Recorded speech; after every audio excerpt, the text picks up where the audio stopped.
నమస్తే, welcome to Telugu one. This is Divyasri. మనందరికీ తెలుసు ఇండియా వర్సెస్ పాకిస్తాన్ వార్ జరుగుతుంది అని చెప్పి. సో ఇష్యూ అయితే చాలా సీరియస్గా ఉంది. దీని గురించి మాట్లాడడానికి మనతో మదన్ గుప్తా గారు ఉన్నారు. ఆయనతో మాట్లాడతాం. సార్ నమస్కారం. నమస్తే అమ్మా. ఎలా ఉన్నారు సార్? బ్రహ్మాండంగా ఉన్నానమ్మా. ఓకే. చాలా ఆనందంగా ఉన్నా. కారణం ఏంటంటే ఇన్ని రోజుల తర్వాత భారతదేశం ఈ స్టెప్ తీసుకుంది. అవును. ఇది ఇప్పుడు పరిస్థితి ఏంటంటే అమ్మాయి, చూడు ఎన్నిసార్లు ఎన్ని చోట్ల బ్లాస్ట్లు జరిగినాయి భారతదేశంలో. ఒక army general, Pakistan army general ఇచ్చిన మాట ఏంటంటే, I will bleed India with 1000 cuts. అట్లా అనేక చోట్ల ఎక్కడ మనం దేశంలో ఉండే వేరే చోటుకి వెళ్ళొద్దు, మనం ఉన్నటువంటి ప్రదేశంలోనే, మన హైదరాబాద్లోనే ఎన్ని బ్లాస్టులు జరిగినాయి, ఎంత రక్తం పారింది, అమాయకులు ఎంతమంది చనిపోయారు. ఇట్లా ప్రతి టౌన్లో, ప్రతి పెద్ద పట్టణంలో బ్లాస్టులు జరిగినాయి. బాంబేలో బ్లాస్టులు జరగలేదా? జరిగింది. మరి ఇది ప్రకటించని యుద్ధం. వాడు నేరుగా యుద్ధం చేస్తున్నామని చెప్పడు, కానీ యుద్ధం చేస్తున్నాడు.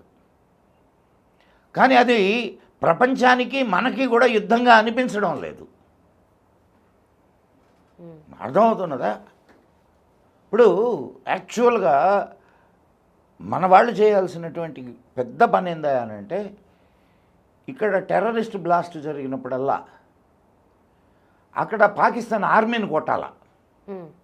ఎందుకనంటే టెర్రరిస్టుల్ని తయారు చేస్తున్నది, మ్యానుఫ్యాక్చర్ చేస్తున్నది, టెర్రరిస్టులకు అండగా నిలబడుతున్నది పాకిస్తాన్ ఆర్మీ. ఎప్పుడైతే నువ్వు మూలాన్ని కొట్టలేదో తక్కిన పిలకలు పుడుతూనే ఉంటాయి. అంతే కదమ్మా. ఇప్పుడు నువ్వు వచ్చావు, ఇక్కడికి వచ్చారు, ఎవరో ఒక 5 టెర్రరిస్టులు వచ్చారు, 10 మంది టెర్రరిస్టులు వచ్చారు, నువ్వు చంపేశావు. అయిపోయిందా అక్కడికి? లేదు. ఫుల్ స్టాప్ పడుతుందా? లేదు, పడదు. ఇంకొక 10 మంది వస్తారు, ఇంకొక 50 మందిని చంపుతారు, వాళ్ళు చేస్తారు. సో దీనికి అంతం ఎక్కడా? ఆ అంతానికే ఇప్పుడు భారతదేశం సిద్ధపడ్డది. ఓకే. వన్స్ ఫర్ ఆల్ అంటే ఈ యుద్ధంతో నేను అనుకుంటున్నాను, అది మరి ఎంతవరకు సఫలమవుద్దా కాదా అనేది నాకు ఇది లేదు, కానీ ఈ యుద్ధంతో ఇటువంటి టెర్రరిస్ట్ అటాక్లకి పూర్తిగా స్వస్తి పలుకుతారు అని చెప్పి అనుకుంటున్నా. ఓకే. ఈ ఆపరేషన్ సింధూర్ స్టార్ట్ అయ్యి 3 days అవుతుంది. నాన్ స్టాప్గా గొడవలు జరుగుతూనే ఉన్నాయి. సో అంటే అసలు ఎక్కడి వరకు వెళ్ళే ఛాన్స్ ఉంది? అండ్ నిన్న పంజాబ్లో కూడా 500 drones వదిలారు అని చెప్పి తెలిసింది. సో దాని గురించి ఇన్ఫర్మేషన్ ఏంటి? ప్రకటించలేదు, కానీ యుద్ధం స్టార్ట్ అయిపోయింది. ఇప్పుడు మేము యుద్ధం చేయబోతున్నాం అని చెప్పి ఇండియా ప్రకటించలేదు, పాకిస్తాన్ ప్రకటించలేదు, కానీ యుద్ధం స్టార్ట్ అయిపోయింది. ఇప్పుడు కాదు స్టార్ట్ కావడం. ఏ రోజైతే ఇక్కడ మన పహల్గాంలో హిందువుల్ని చంపారో ఇస్లామిక్ టెర్రరిస్టులు, ఆ రోజే స్టార్ట్ అయింది యుద్ధం. అండ్ మనమేమనుకుంటున్నామంటే, నేను ఒక ఆర్మీ ఆఫీసర్తో మాట్లాడడం జరిగింది. సార్ మీరు అనుకుంటున్నారు యుద్ధం ఒక ఏదో ఈ 4-5 రోజుల నుంచి మొదలైంది అని. కాదు సార్, యుద్ధం 10 సంవత్సరాల ముందు మొదలైంది సార్ అని అన్నాడు. ఎట్లా అనంటే, సార్ యుద్ధం చెయ్యాలి అని నిర్ణయం తీసుకున్నారు, కానీ దానికి సరి అయినటువంటి సమయం రావాలి, సైన్యం సిద్ధం కావాలి, సైన్యానికి కావాల్సిన అమ్యునిషన్ కావాలి, సైన్యానికి కావాల్సినటువంటి వనరులు కావాలి, అంతేకాకుండా ప్రజల్ని దానికి సన్నద్ధం చేయాలి, ప్రపంచాన్ని సన్నద్ధం చేయాలి, అప్పుడు కొట్టాలి సార్. దీనికి 10 సంవత్సరాలు పట్టింది సార్ అని అన్నాడు. నేను ఒకసారి ఆలోచించా, కరెక్టే కదా. 10 సంవత్సరాల నుంచి మోడీ ఏం చేస్తున్నాడు? భారతదేశాన్ని ఆర్థికంగా పరిపుష్టం చేశాడు. తర్వాత రక్షణ రంగంలో అనేక ఆ, రక్షణ రంగానికి కావాల్సినటువంటి మిజైల్స్ని కానివ్వండి, వీటిని S-400 అండ్ ఇవన్నీ కావాల్సిన ఆయుధాలన్నింటినీ కొన్నాడు. అంతేకాకుండా అనేక ఆయుధాలను భారతదేశంలో తయారు చేయడం మొదలుపెట్టారు. ఇది చాలా ఇప్పుడు it's a pre planned. Yes, భారతదేశం ఇప్పుడు యుద్ధానికి సిద్ధంగా ఉన్నది అనుకున్నటువంటి తరుణంలో ఇప్పుడు మొదలుపెట్టారు. అర్థమవుతుందా? అంటే అఫ్కోర్స్ యుద్ధం అనేది అనేక రకాలుగా జరుగుద్దమ్మా. మామూలుగా ఇప్పుడు ఇంతకుముందు కాలంలో ఏంది, యుద్ధాలు ఎట్లా జరిగాయి? కర్రలతో కొట్టుకునేవాళ్ళు మొదట్లో. తర్వాత కత్తులు వచ్చినాయి, ఆ తర్వాత గుర్రాలు వచ్చినాయి, ఏనుగులు వచ్చినాయి, ఆ తర్వాత గన్స్ వచ్చాయి అండ్ గన్ పౌడరు, ర్యాకెట్లు, చిన్న చిన్న లాంచర్లు అండ్ విమానాలు. ఇప్పుడు జెట్స్, ఆ తర్వాత జెట్స్ వచ్చినాయి. ఇంకా అనేక రకాల మిసైళ్ళు, అనేక రకాల వార్ ఎక్విప్మెంట్. వీటితో పాటుగా ఇంకొక యుద్ధం కూడా జరుగుతుంది. యుద్ధం ఒకవైపు నుంచి కాకుండా రెండో వైపు నుంచి కూడా యుద్ధం జరుగుతుంది. ఏమిటి రెండో వైపు యుద్ధం? That is information warfare. చూడు, నువ్వు జాగ్రత్తగా గమనిస్తే హిట్లర్ టైంలో జోసెఫ్ గోబెల్స్ అని ఒకడు ఉండేవాడు. వాడు హిట్లర్కి ప్రాపగాండా మినిస్టర్. అసలు ఎప్పుడైనా విన్నావా నువ్వు ఇది? ప్రాపగాండా మినిస్టర్ అనే ఒక ministry.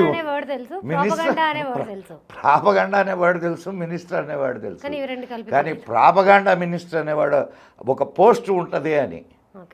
He is the man. వాడు ఫస్ట్ ఇది రెండవ ప్రపంచ యుద్ధం సమయంలో ప్రాపగాండాను కూడా యుద్ధంలో ఒక భాగాన్ని చేశారు.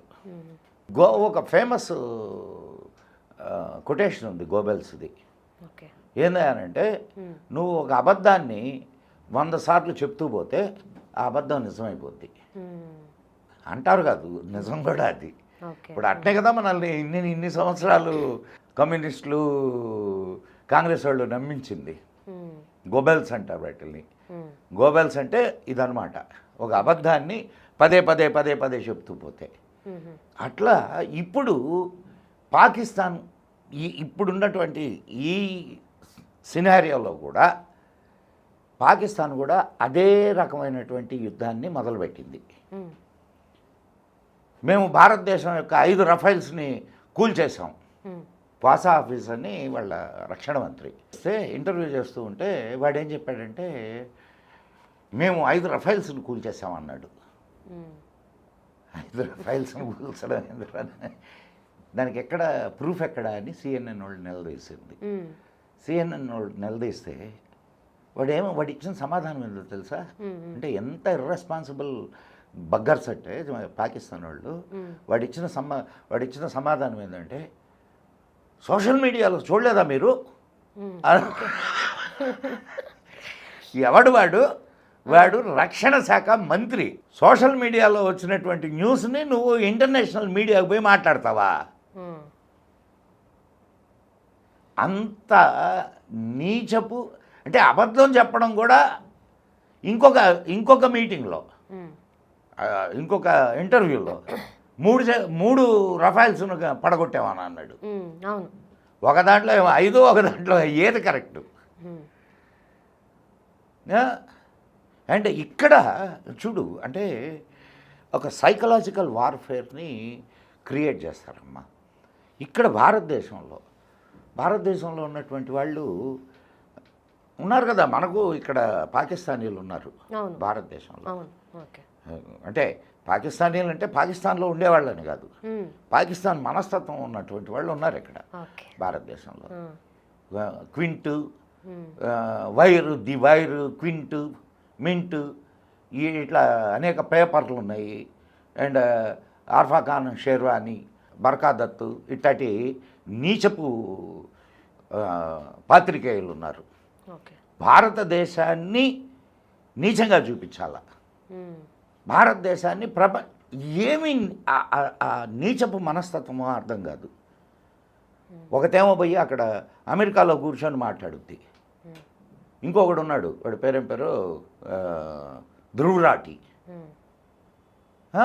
ఈ ఎదవలందరూ ఇప్పుడు వస్తారు. మొన్న ఇన్సిడెంట్ యుద్ధం ఆపేయండి, యుద్ధం అనేది శాంతి కావాలా, అమాయకులు చచ్చిపోతున్నారు. దొంగ పెదవల్లారా, అంతకుముందు చచ్చిపోయింది అమాయకులు కాదు, పహల్గాంలో చచ్చిపోయింది. అంతకుముందు ఇక్కడ బాంబ్ బ్లాస్టులో చనిపోయింది అమాయకులు కాదు. ఈ దొంగ పెదవులకి అప్పుడు నోళ్ళు పడిపోయినాయా? ఇప్పుడు కౌంట్ ఎంత సార్ మొత్తం చనిపోయింది టెర్రరిస్టులు? పాకిస్తాన్ డిక్లేర్ చేసింది 25 మంది చనిపోయారని. మన వాళ్ళు ఎంత అంటున్నారు? ఇండియా అసలు దాని మీద స్పందించలేదమ్మా. కానీ మాకు వచ్చిన అంటే వేరే వీటిల ద్వారా వచ్చిన సమాచారం అంటే అది నిజమా కాదా అనేది కూడా నేను నిర్ధారించను. కానీ మాకు తెలిసినటువంటి విషయం ఏంటంటే దాదాపు 1500 మంది దాకా చనిపోయారు అని. 1500 మంది టెర్రరిస్టులు చనిపోయారని. చాలా పెద్ద ఎత్తున అటాక్ జరుగుతుంది. ఇప్పుడు అసలు పాకిస్తాన్ ఎందుకు యుద్ధం చేస్తుంది చెప్పు నాకు. ఇప్పుడు మొదటి రోజు 9 స్థావరాల మీద పాకిస్తాన్లో ఉన్న 9 టెర్రరిస్ట్ స్థావరాల మీద మనం బాంబులు వేసాం.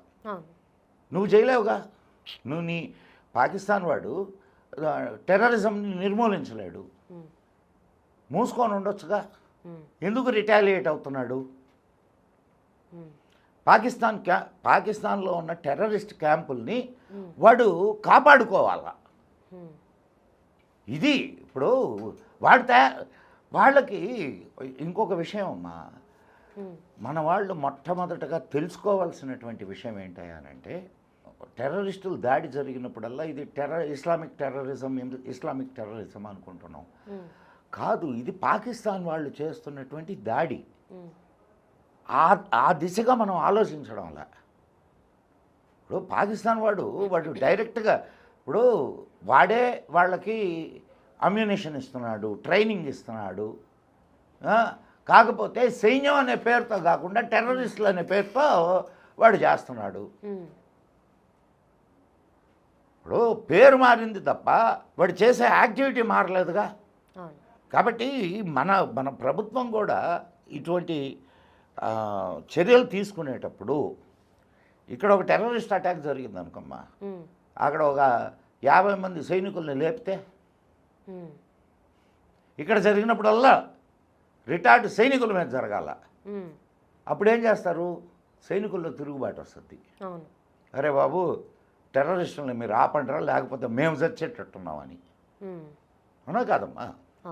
సో అంటే అఫ్కోర్స్ దానికి ఏదో చాలా ఇప్పుడు సైన్యం మీద అటాక్ అని అంటే ఇంటర్నేషనల్ ప్రాబ్లం అవుతుంది, ప్రతిసారి ఒక యుద్ధ వాతావరణం ఏర్పడుద్ది. కానీ ఎక్కడో చోట పుల్ స్టాప్ పడాలి కాబట్టి ఇక్కడ పుల్ స్టాప్ పడుతుంది. దీనివల్ల ఇప్పుడు యుద్ధం అనేది జరిగితే ఖచ్చితంగా లాస్ ఉంటుంది. అయితే ఆ లాస్ ఎంత మినిమైజ్ చేసుకోగలిగితే అంత యుద్ధంలో మనం గెలుపొందినట్టు. ఇప్పుడు దానికి సంబంధించినట్టే మన భారతదేశం కూడా చాలా టాక్టిఫుల్గా యుద్ధాన్ని మొదలుపెట్టింది.